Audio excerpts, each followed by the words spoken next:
Hello everybody, welcome back to the channel. I am the Riviera Fish, and I gotta say straight up, thank you so much for getting me to 999 subscribers.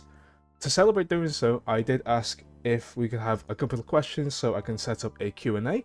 Sadly, I'm not going to use my camera because we're currently in the middle of a heat wave or humidity wave in the UK, and I know for a fact I'm going to take multiple takes, both reading out the questions and answering them, and you'll see me progressively get sweatier and sweatier. So to kind of save that image, I'm just going to put on some footage of Cluster Truck.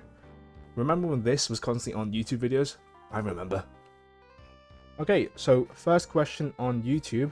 Lime Emilio asks, when did you first play MPFC? I don't know the exact specifics. I'm pretty sure I know what specific year it was though. It was after 2016, and I know that because I got my 3DS officially on 2016 when Pokemon Sun came out. That's right, my first game was Pokemon Sun, and I did not enjoy Pokemon Sun, sadly. But I don't know why, but so 2016, so 3 years from that, I decided to look at the demo booklet you get when you buy a 3DS game, and on there, on the very back, it showed a couple of games, and one of them that caught my eye was MPFC. I then told myself, once I'd finished my second year in university exams, which would have been 2019, I would then get it. So I'm pretty sure I first played MPFC in 2019. And before anyone asks, yes, I did the most generic possible degree for myself, mathematics. On the Discord, Puddles says, congratulations, super proud of you, thank you, and all the hard work you put into everything that you do. Questions, what are some of your favourite things about your community? Off the top of my head, it's how dedicated a lot of our viewers are. For example, we have a card combo generator made courtesy of Brick Harrier, a subscriber of ours on the YouTube. They made, of course, it's kind of in the name, a small portion of their website, I think it's theirs, where you can click which cards you have and it automatically generates what card combos you can make from that. Additionally with that, someone's made I think it's a spreadsheet of every single possible player you can get, what their starting potential is, and what the stats start off with. And it's a joint effort. Everyone can come in and edit accordingly which ones have certain stats, etc. And I'm not sure how many people joined in, but I'm glad to see a lot of the community did join in order to add more stats to that. And also mocking.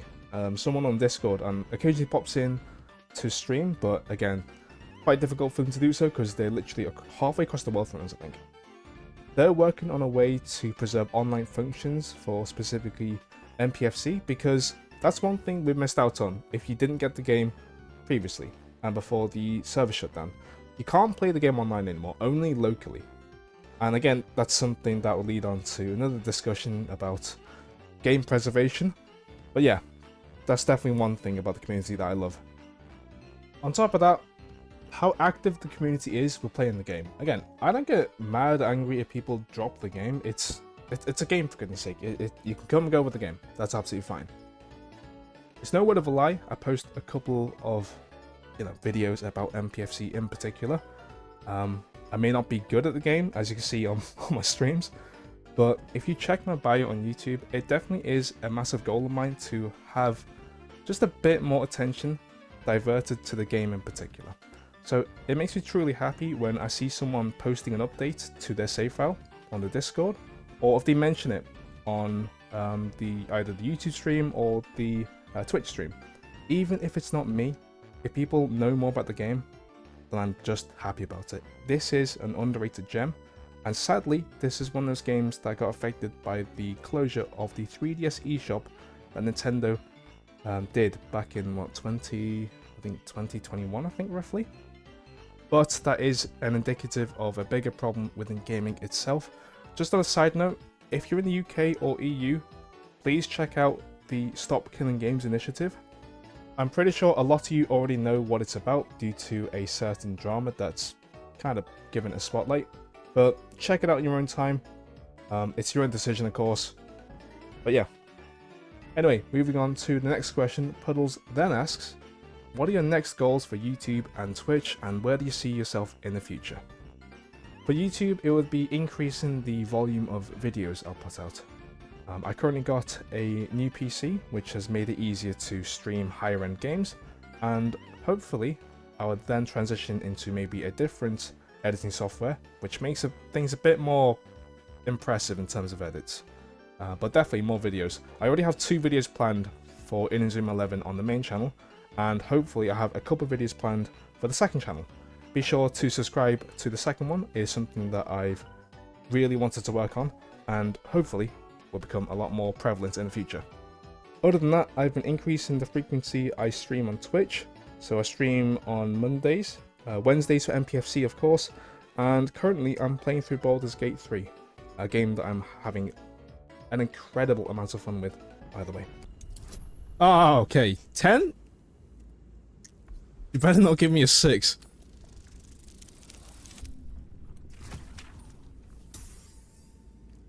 So if you have any time, be sure to subscribe to the VODs channel and my second channel, and follow me on Twitch. And regarding to where I see myself in the future, I mean, the best ideal case is, of course, doing this full time. It'd be amazing. I'm not gonna lie, I'm not like enjoying myself at my current job, but it's something you kind of have to do because it's the main source of my money. But if it were possible, of course, I would love to do this full time. You know, being able to have some more time to spend on editing videos for both channels, being able to work on more emotes or even scene designs, depending on the game I'm playing. Yeah, stuff like that. I would love to work on that, but because I'm working a job, it makes it a little bit harder to deal with. Next question on YouTube, technically it's 2 of them actually. Sen Jonesy asks, who's been your favourite players? And Raphael asks, what would your dream 11 for MPFC be? Which 11 players would you choose as the best players to get in the game? So I'll go through the favourite players. I'll try and go through each of the positions if I can remember them properly off the top of my head. If you know me, without doubt, goalkeeper is Salah. Close second, in my opinion, will be Bellini. But yeah, Salah is my go-to favourite goalkeeper. Left back, my favourite is going to be De Groot. If you don't know De Groot, the first time we used him on the Spider-Verse save file, he picked up the ball after getting like a pass, or a deflection I think. He dribbled past 3 opposition players and then proceeded to try and get a cross in. He didn't succeed in the cross, but the fact he dribbled past 3 players, despite the fact we newly signed him, his stats weren't that great, and he did that in a Pro League 1 game, was insane. So yeah, definitely one of my favourites without doubt. Centre back. Now we're quite lenient with centre backs because we can put them in left or right back, depending on the speed. But I'll go Simonov as my favourite. He's definitely really fun to use. Simonov also counts as a right back. I could maybe move him there. But I think Hartman is really good. He was used in the Spider-Verse one, and recently he's also in the soft drink one, the Twitch one. Defensive midfielder. This one is a bit difficult because we do move a lot of players around. I think, personally speaking, Medina has been exceptional for us. Genuinely really exceptional. Other than that though, let's go ahead and move on to the right mid position. I really like using Palmer, but because this specific player took one of the best shots, which is a specific video by itself on my channel, I need to put him there in the right mid. This player can count as an attacking mid, but someone recently has taken over as my favourite player in that position. But right mid will be Pacheco. Left mid, if you know me, you know I love this player. Maldonado. Absolutely. It has to be Maldonado. Attacking midfielder, if you've been watching the Spider-Verse ones recently, it's Carey. Without a doubt, it's Carey. There are a lot of players in that position that can fill that up really well. Pacheco could fit there. Morelli also fits there. They're really good. Godunov also fits there. But my downright favourite, purely because of what's happened recently and how clutch he's been, Carey, without a doubt. Now, I'm purposely missing out on this one because I don't really remember a lot of my defensive mids. Normally, it's whenever my my midfielders here, whenever the attacking mid gets a bit, outdated and there's a better player, I move them back to a defensive mid because a lot of the stats do fit in pretty well. but majority of the time you want them to be good in toughness. The only one I can think of off the top of my head that we had decent recent success with was Rice. Other than that, though, I think Guerra. But my favorite to use that I technically have used Knight. he is pretty fun to use, but that's a bit not cheaty, but I wouldn't say he's my favorite without a doubt. Carray's taken over because he costs a lot, 15,000, but he is definitely a favorite already. Defensive mid though is still quite a difficult one to think about. I think, personally speaking, maybe Tester, maybe. I think no, Ramsey. Ramsey, when we played him in the Spider-Verse FL, he was practically unstoppable. He got to the point where he was that useful. We put him back as a as a left centre back, or even a left back when we played 4-3-3 at some point. He was genuinely useful. So yeah, Ramsey here. Forwards. Now I always go on about my favourite forward, Elliot, without a doubt. The secondary forward though that can rotate a whole bunch. I loved McHale's. He was in the that squad that won the World Cup Classic for the first time for his Spider-Verse. On top of that, the other person who was there, specifically as that forward, was Conti, with that number, I think he was number 11. Other than that, though, I really liked Detroit and Verhoeven. If I was to choose one in particular alongside Elliot, I mean, because specifically they had a really good synergy when I played them on my 3DS. Quinn is, I think, one of the cheapest out of all of them. I think Verhoeven's the cheapest, though, with 5,000. No, Detroiters. Detroiters the cheapest at 3,000. Quinn is, I think, 6,300. But I think he can get to that level. Specifically, the Elliot-Quinn combo was really good. But moving on to which players I think would be a Dream 11, I will change out some of them. Salah doesn't stay there. Well, no, he does stay there. What am I saying? I'm going crazy. He does stay there. It's Salah. Left back, though, it's not the group. It's Wisniewski. Yeah, it's Wisniewski. I had to double check because I specifically had to ask my Polish colleague, work colleague, how to pronounce this.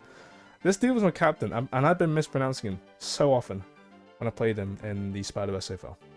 But another, Roy is an insanely good centre back, very reliable. He's not cheap though, so you can't really get him in Pro League 2. But maybe you can. He's like 4,700. But other than that, though, if you don't get him, Simonov is a good choice, very good choice. But yeah, Roy is amazing, and like this one here, Hartman can stay there, or like I said before, Simonov can take over that spot, right over that side, easily. If not though, Lorenz could be good here. Lorenz is decent in that position. But if I was to say straight out best, Simonov is a very solid choice. Again, a lot of these choices, again, I know you said Dream 11, but some of these players are also cheap, like dirt cheap, and they're incredible. Here though, without doubt, Knight can fit anywhere. He can be attacking mid, he can be any of the two defensive mids, could be, I think he's right-footed, so he could be a right mid.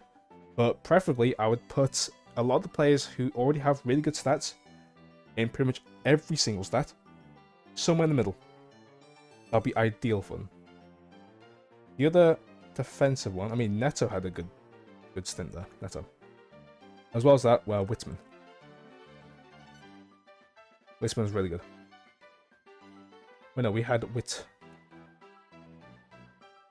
which is it Whitman? I think our one's Whitman with two. Wait, no, one T, double N. I think. I don't know.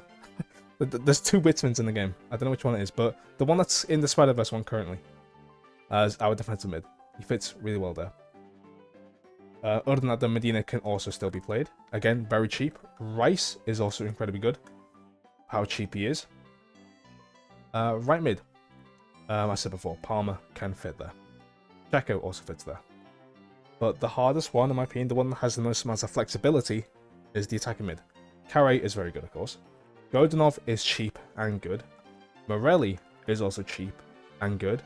Sacco is also cheap and good. Pacheco is also cheap and good.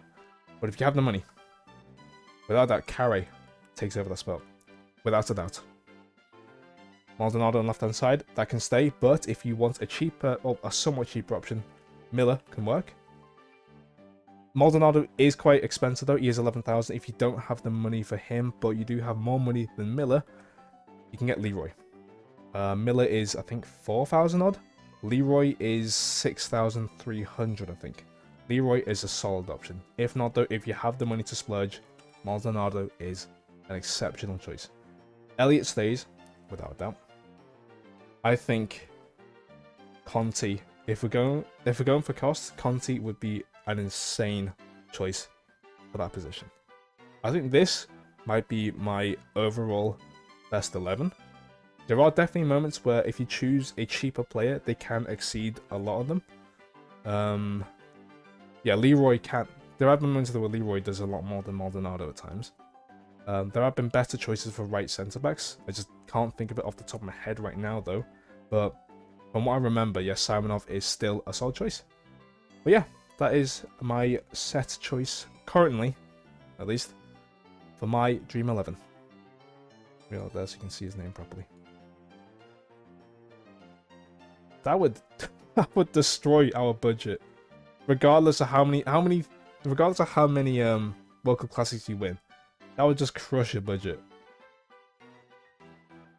Next on Discord, Tiwi asks, would you ever consider playing Calcio a bit? Which team would you want to transfer to and manage? And what's your number one favourite player and team? I'll start with the last one because we just covered our favourite 11 players, or 11 players in certain positions. I would say Elliott straight up. He's really fun to use. The second you get him, you kind of know he's going to start scoring. So it's really fun to use him. Other than that though, I'll add in another one. My favourite player to go up against, specifically, is Knight. Because I kind of feel bad for him, especially when he's on a really bad team that kind of yo-yos between Pro League 2 and Pro League 1.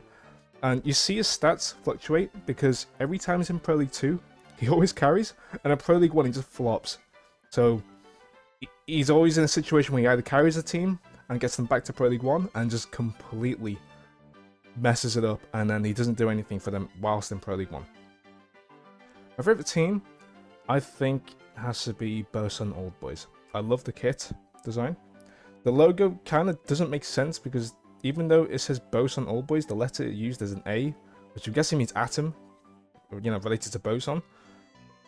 But yeah, other than that though, it just reminds me of like a Rings of Saturn, and I love space stuff, so it's the closest thing related to space out of any of the teams, I think.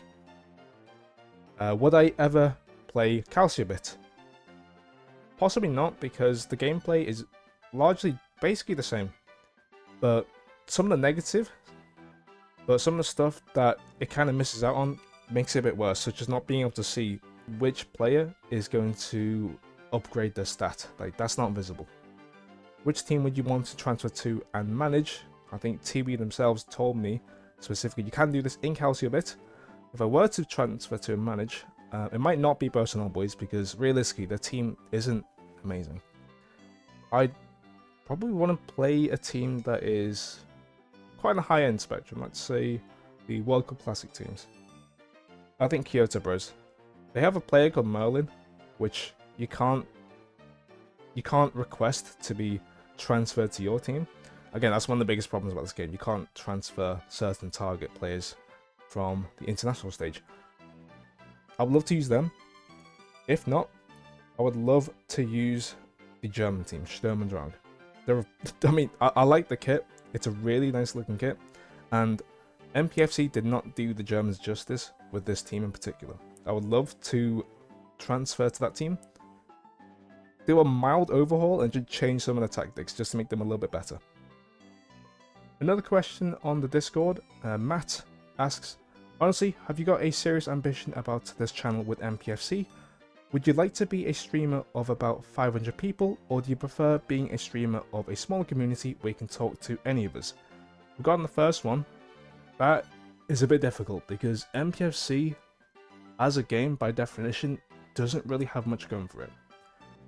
Because we don't know the source code, it's very difficult to make concise tips videos without any evidence to back it up. Because there's still stuff I don't know about the game because the game doesn't outright tell you, sadly. And if we had any access to just any pure data that would tell us how certain cards worked, that'd be amazing. For example, we still don't know how one of the card combos looks, which is I think it's meant to be Hand of God. The classic Maradona clip where he just straight up cheats and scores with it. Yeah, that's meant to be a card combo, but we still don't know if that's meant to be just a stat increase card combo, or if it actually affects anything gameplay-wise, such as Banana Shot, where you can shoot from corners. My favorite card combo. So yeah, it is very difficult to do that. On top of that, it's kind of like a sports game. Like, there's not much you can do. If you check anything regarding any other sports games, there's not much you can really expand upon. Like, if you check Football Manager ones, what do you really see bar from someone reacting to Football Manager memes? The same old, rebuilding this team for the 50th time. Honestly, I don't know. I don't really watch many other sports YouTube channels out there, or sports games YouTube channels. So I don't really know what else you can really expand with that. Other than that though, that's the main thing I do with this channel. I just pump out one video a day because I just enjoy it. Regarding the second question, would you like to be a streamer of about 500 people or prefer to have a small community where you can talk to any of us? Ideally, it is a mixture of both. If you see any sort of discussion on Reddit about this, specifically on like new streamers or even Twitch in particular, you'll see that a lot of them don't really care about how many views they get, but they want to see more people talking. And to put into context, it is a lot more fun to have 5 active viewers, the majority of which are constantly talking to all 5 of them, even like 4 or 3 of course, than having 1,000 viewers and having one person in chat talking to you. Yeah, sure, you have 1,000 people watching you, but when there's nobody to really talk to and it's just yourself, it is quite isolating and it's kind of soul crushing.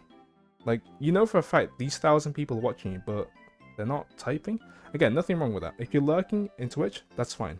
It's something streamers have to deal with. You're gonna have moments where you're not gonna have anybody like talking in chat or any viewers at all actually, and you're gonna have to pretend that somebody's there and you're kind of talking to nobody, just to make it a bit more interesting. So if someone does click on your channel, you know, it looks like you're actually a bit active. It looks like you are taking an interest in playing the game. So it is a mixture of both.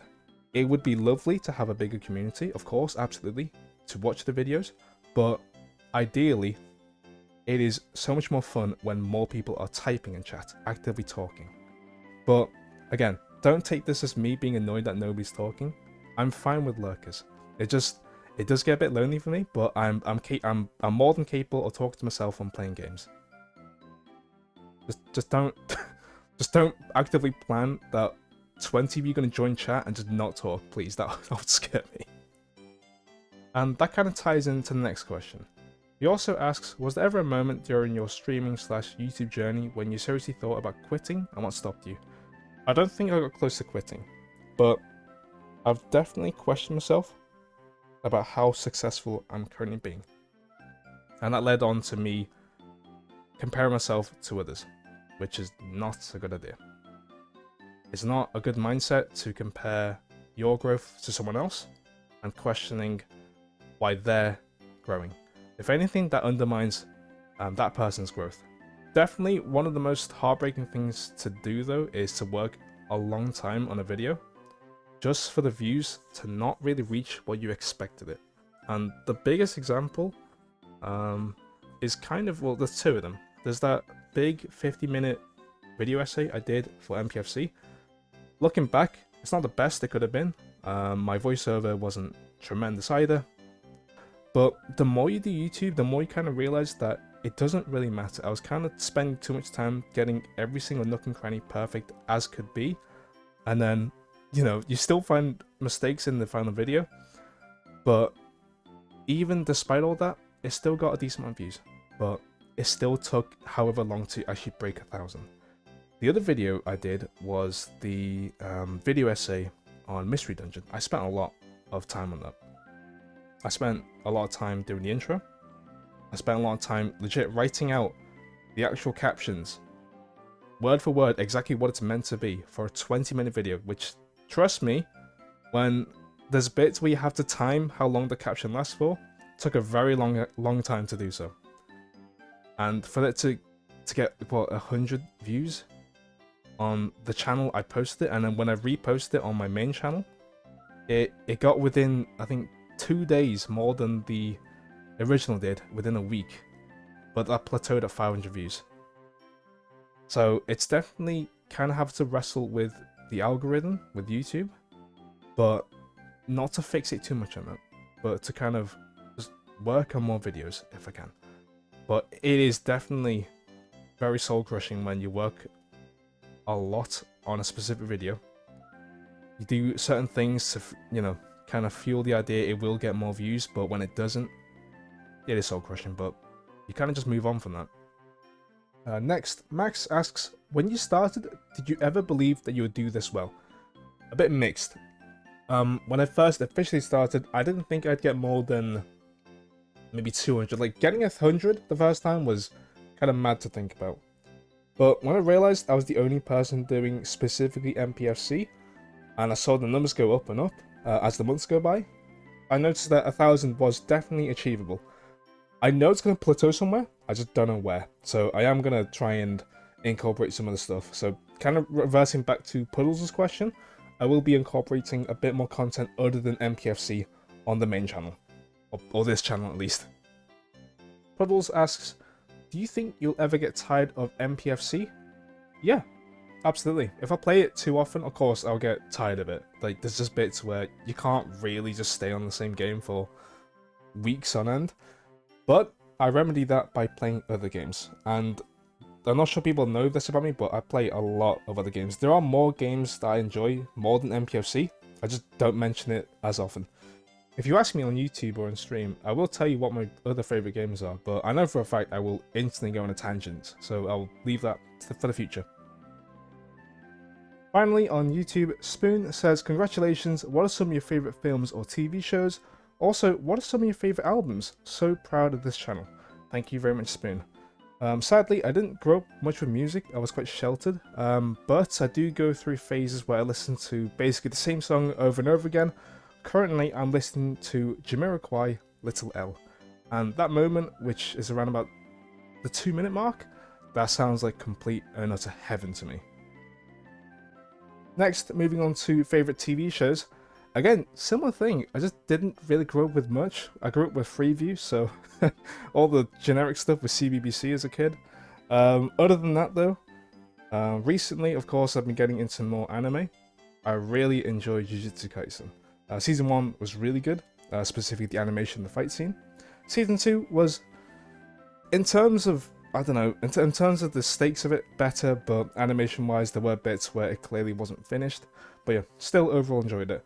I really like Dr. Stone. Not got to the final seasons yet, but I think the first season is really solid, and I would recommend that to anybody. And finally, I'd say The Promised Neverland. Pretend it only has 1 season, and it is a fantastic watch. 10 out of 10. Don't even think about watching season 2. Don't. Up next, favourite movie.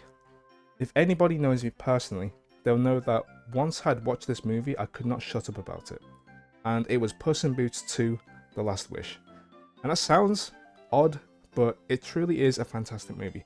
I went into it not expecting much. I heard some glowing reviews, but I didn't expect myself to like it that much. The pacing is fantastic. The animation flows seamlessly between set pieces and action sequences. It's honestly tremendous. The characters are fun. The humor, I gotta say, the humor is actually incredibly funny. For something you'd expect would be just for kids, but no, it is genuinely quite heartfelt. It is a fantastic film, and if you have the time to watch it, honestly, go ahead and watch it. It is a brilliant watch. And you don't have to watch the first one, but there are bits and sequences where they kind of reference it, but by itself, as a standalone film, it is honestly a brilliant watch. But yeah, there it is. There's my Q&A. If you have any further questions, you're more than welcome to ask me either on the video or when I live stream or any other video, to be honest. So yeah, I'll see you some other time. Bye! Watch Puss in Boots 2.